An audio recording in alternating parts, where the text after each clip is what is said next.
اعوذ باللہ من الشیطان الرجیم بسم اللہ الرحمن الرحیم وبہ نستعین وهو خیر المعین وصلی اللہ علی سید الانبیاء والمرسلین وعلی آلہ الطاہرین المعصومین اما بعد۔ نہج البلاغہ کے انعامی مقابلے کے حوالے سے یہ ہماری چوتھی ویڈیو ہے اور چوتھی گفتگو ہے۔ اللہ سبحانہ و تعالی ہمیں یہ توفیق عطا فرمائے کہ ہم کلام امیر المومنین کو سمجھ سکیں، اس پر عمل کر سکیں اور دوسروں تک پیغام امام پہنچا سکیں۔ جناب امیر علیہ السلام نے اپنی عظمت بیان کی، اپنی عظمت کے ساتھ امام نے اپنے حق کے امامت کو بھی بارہا بیان کیا۔ ایک تفصیلی موضوع ہے امامت اور خلافت، نہج البلاغہ میں کس انداز سے امام نے پیش کی ہے۔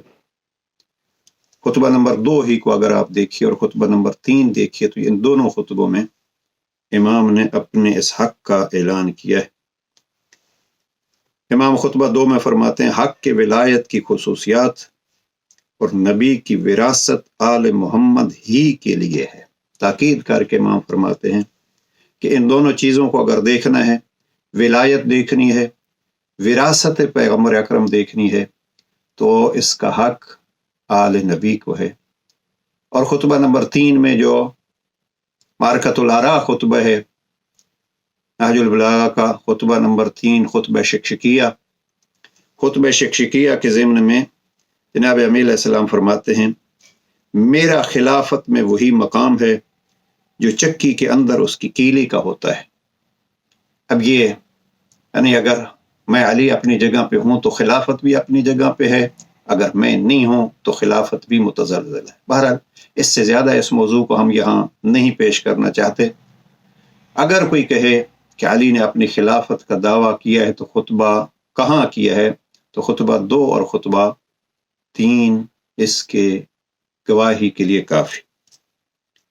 بہرحال جہاں جناب امیر علیہ السلام نے اپنی خلافت کا اور اپنے حق کے امامت کا اعلان کیا ہے، وہاں یہی امیر المومنین اپنی اس حق کے چھن جانے کا درد بھی بیان کرتے ہیں، مظلومیت بیان کرتے ہیں۔ یہاں خصوصیت کے ساتھ حاکم شام کے ایک خط کا جواب امام نے لکھا، جہاں امام نے واقعاً پڑھنے کے قابل ہے، اور ہم یہ ساری کوشش اس لیے کر رہے ہیں کہ عزیزان جوانان، آئیے اپنے امام کے کلام کو اس انداز سے پڑھیے کہ آپ کہیں کل کسی محفل میں بیٹھے ہوں تو آپ کہہ سکیں کہ میرے امام نے یہ کہا ہے۔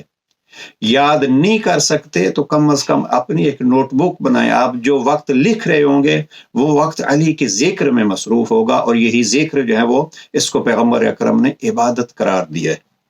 خط 28 میں جناب امیر علیہ السلام نے اپنی امامت کا تذکرہ کیا ہے، فضائل بھی بہت بیان کیے ہیں، مشکل سے ہم ان کو چھوڑ کے آگے گزر رہے ہیں۔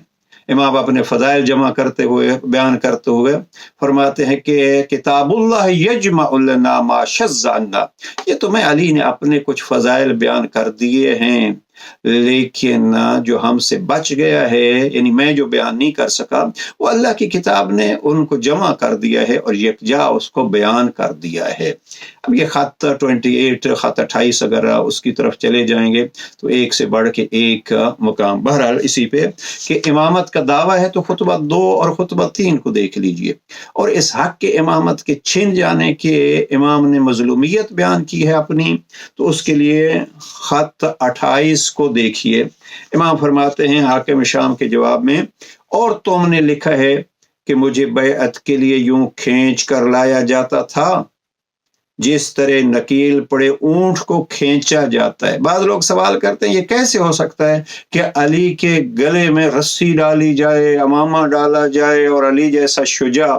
اب یہ خط 28 کو پڑھیے، اور یہ امام فقط یہ کہہ نہیں رہے بلکہ حاکم شام کے خط کا جواب دے رہے ہیں کہ تو نے یہ لکھا ہے کہ مجھے نکیل ڈال کے اس طریقے پہ لے جایا گیا تھا، اور مظلومیت امیر المومنین کیا ہے؟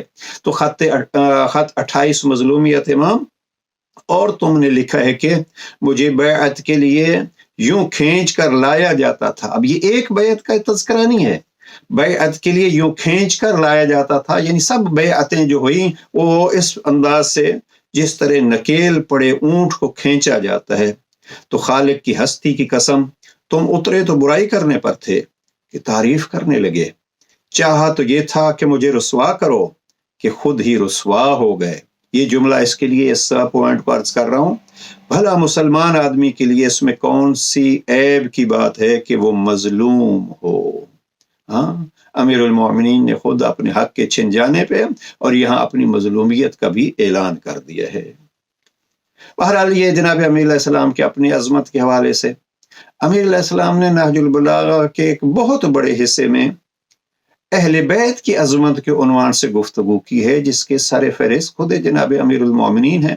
और इससे ये भी मालूम किया जा सकता है कि बाकी आइम्मा के लिए भी वही मकाम और वही मंजिलत इमाम कायल हैं जो इमामत के एतबार से अपने लिए कायल हैं। नहजुल बलागा अहले बैत की अजमतों से भरा पड़ा है। खुतबा 2 में जनाब अमीर अलैहिस्सलाम अहले बैत के लिए फरमाते हैं, वो खुदा के राजों के अमीन, उसके दीन की पनाहगाहें हैं, इल्म इलाही के मखजन और हिकमतों के मरजा हैं, कुतुब आसमानी की घाटियां और दीन के पहाड़ हैं, कुहूफ कुतुब ही व जिबाल दीन। ये खुतबा 2 था। खुतबा 4 में इमाम फरमाते हैं, हमारी वजह से तुमने गुमराही के अंधेरों में हिदायत की रोशनी पाई, बिना तदे तुम, हम जरिया बने। अब इसको अगर फुर्सत हो तो मिला लीजिए सूरह हमद की उस आयत के इहदिनस सिरातल मुस्तकीम। इमाम फरमाते हैं बिना तदे तुम, वहां जिस दुआ को आप रब से मांग रहे हो वो हिदायत अगर आपको मिलेगी तो बिना तदे तुम, खुतबा 4 के अल्फाज हैं, हमारे जरिए से आपको ये हिदायत मिलेगी। बहरहाल खुतबा नंबर 85 में जनाब अमीर अलैहिस्सलाम ने उससे भी बढ़ के एक अजमत बयान की।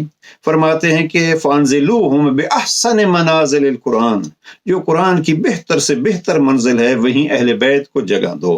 बहरहाल इस सेशन में खुसूसियत के साथ एक सिफत को जो अर्ज करना चाहता हूँ वो है खुतबा नंबर 152 में। खुतबा 152 में जनाब अमीर अलैहिस्सलाम ने खुसूसी तौर पर अहले बैत को हर अच्छाई का दरवाज़ा करार दिया। और इस हिस्से में आके इब्न अबिल हदीद ने कोई 24 अहादीस लिखी हैं और बड़ा दावा किया है कि ये अहादीस मैं आम नहीं लिख रहा बल्कि मैं छानबीन करके बड़ी तफसील से लिख रहा हूँ। और फिर इनको पेश किया है आगे तकी जाफरी ने अपनी शरह में इसी खुतबा 152 की शरह में, और उन्होंने फिर एक किताब भी लिखी है अली अज़्ज़बान अली। तो बहरहाल खुतबा 152 में हर अच्छाई का दरवाज़ा करार दिया है। समात फरमाएं, जनाब अमीर अलैहिस्सलाम फरमाते हैं, हम पैगम्बर से करीबी ताल्लुक़ रखने वाले, उनके ख़ास साथी, ख़जानादार और दरवाजे हैं, और घरों में दरवाज़ों ही से आया जाता है, और जो दरवाज़ों को छोड़कर किसी और तरफ से आए उसका नाम चोर होता है। ये खुसूसियत के साथ तारीफ इब्न अबिल हदीद लिखते हैं, यहाँ जनाब अमीर अलैहिस्सलाम ने अहले बैत को हर अच्छाई का दरवाज़ा करार दिया है। जिसको आप अच्छाई कहेंगे इंदल्लाह, वो अच्छाई आपको मिलेगी तो ख़ानदाने पैगम्बर अकरम से मिलेगी। तो ये खुसूसी तारीफ जो अहले बैत की है ये खुतबा 152 से। इमाम अलैहिस्सलाम ने एक और पहलू जो अर्ज करना चाहते हैं, इमाम अलैहिस्सलाम ने अपनी अजमतों के साथ साथ अपने फरीज़े को भी मद्देनजर रखा और वह है इंसानियत की हिदायत। लेकिन मुझे जो लफ्ज़ पसंद हैं, अजब अंदाज अपनाया है जनाब अमीरुल मोमिनीन ने। खुतबा 180 को देखिए, जनाब अमीर अलैहिस्सलाम ने इंसानियत की हिदायत के लिए खुद को अंबिया से तशबीह दी है। और इमाम फरमाते हैं कि ऐ लोगों, मैंने तुम्हें उसी तरह नसीहतें की हैं जिस तरह की अंबिया अपनी उम्मतों को करते चले आए हैं। मैंने नबियों की तरह नसीहतें की हैं। ये है वो हादी इमाम, ये वो ज़ाते अमीरुल मोमिनीन अली अलैहिस्सलाम। अब ये अजमतें हुई, ये नसीहत का वो पहलू, वो हिदायत का वो पहलू, और अपनी अजमतों के बयान के बाद इमाम अलैहिस्सलाम ने अपनी इताअत की भी बहुत ताकीद की है। जैसे कुरान मजीद ने ये कहा अतीउल्लाह व अतीउर रसूल व उलिल अम्र मिनकुम, इसी तरीके पे पैगम्बर अकरम और अल्लाह की इताअत के बाद अमीरुल मोमिनीन ने अपनी इताअत पे भी बहुत जोर दिया। मसलन खुतबा नंबर 95 को अगर आप देखिए, इमाम फरमाते हैं अपने नबी के अहले बैत को देखो, उनकी सीरत पर चलो, उनके नक्श कदम की पैरवी करो। आपको फोटो में यही जुमलात बैनर में नजर आ रहे होंगे। ये हमें बहुत पसंद हैं। हमने ये किया है कि इस किस्म के बैनर बना के मुख्तलिफ मसाजिद में, मुख्तलिफ इमाम बरगाहों में, ताकि अली किस अंदाज से अपने आप को पेश कर रहे हैं, और ये अगर जवान हिम्मत करें और इस किस्म के बैनर्स मुख्तलिफ मकामात पर लगा दें तो चलते फिरते हम ज़िक्र अली भी मशगूल होंगे। इसलिए कि जब किसी इमाम बरगाह की दीवार पर नज़र पड़ेगी तो मेरे मौला के कौल को देख के अली याद आएंगे और ये ज़िक्र अली हो जाएगा और इबादत हो जाएगी, और फिर हम अपनी ज़िंदगियों को इसके मुताबिक ढाल लेंगे। तो ये इबादत पे फिर नूरुन अला नूर। खुतबा 95 के अल्फाज क्या हैं? जनाब अमीर अलैहिस्सलाम फरमाते हैं अपने नबी के अहले बैत को देखो, उनकी सीरत पर चलो, उनके नक्श कदम की पैरवी करो। वो तुम्हें हिदायत से बाहर नहीं होने देंगे और न गुमराही और हलाकत की तरफ पलटाएंगे। अगर वो कहीं ठहरें तो तुम भी ठहर जाओ, और अगर वो उठें तो तुम भी उठ खड़े हो। उनसे आगे न बढ़ जाओ वरना गुमराह हो जाओगे, और न उन्हें छोड़कर पीछे रह जाओ वरना तबाह हो जाओगे। खुतबा 95 मरकज़ अफ़कार इस्लामी के नहजुल बलागा का सफ़ा 317 है। और आखिरी सवाल के जवाब में इमाम अलैहिस्सलाम अपनी अज़मत बताकर और अपनी इताअत की ताकीद करके अपनी नाफरमानी करने वालों को भी सख्त अल्फाज में मुज़म्मत करते हुए फरमाते हैं, मेरा, और बाज़ इब्न अबिल हदीद ने ये लिखा है कि मुझे नहीं मालूम ये अली का मरसिया है या अली का खुतबा है, इसलिए कि अपना दर्द जनाब अमीर अलैहिस्सलाम बयान फरमा रहे हैं मेरा ऐसे लोगों से वास्ता और साबका पड़ा है जिन्हें हुक्म देता हूं तो मानते नहीं, बुलाता हूं तो आवाज पर लब्बैक नहीं कहते। तुम्हारा बुरा हो, अब अपने अल्लाह की नुसरत करने में तुम्हें किस चीज का इंतजार है? क्या दीन तुम्हें एक जगह इकट्ठा नहीं करता और गैरत और हमीयत तुम्हें जोश में नहीं लाती? मैं तुम में खड़ा होकर चिल्लाता हूँ और मदद के लिए पुकारता हूँ, लेकिन तुम न मेरी कोई बात सुनते हो न मेरा कोई हुक्म मानते हो, यहाँ तक कि उन नाफरमानियों के बुरे नताइज खुलकर सामने आ जाएं। ये खुतबा नंबर 39 है नहजुल बलागा का। आइए हम भी अमीरुल मोमिनीन की इस पुकार को, इमाम फरमाते हैं कि मैं तुम में खड़ा होकर चिल्लाता हूँ, अली की वो पुकार नहजुल बलागा की सूरत में आज भी मौजूद है। आइए हम अमल करके अमीरुल मोमिनीन से कहें, या अली हम आपके फरमान पे लब्बैक कहने वाले हैं। परवरदिगार तौफीक अता फरमाए और हमें हिम्मत दे कि जैसे अली चाहते हैं हम वैसे इताअत गुजार बन जाएं। वस्सलामु अलैकुम व रहमतुल्लाहि व बरकातहू।